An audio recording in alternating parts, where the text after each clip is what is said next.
هذه الأغنية أخذت بها بهيجة إدريس شهرة كبيرة في الستينيات. الله يحفظنا ويحفظكم يا أصدقاء من الظلم.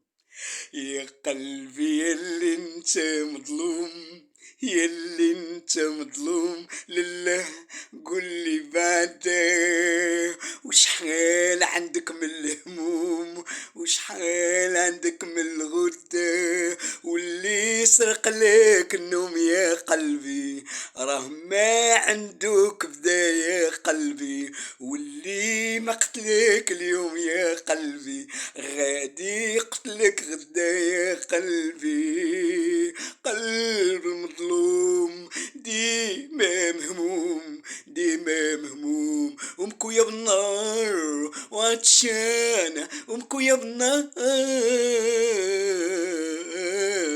الما يجري قدامي دارير والصافي مثل البلار. لايكي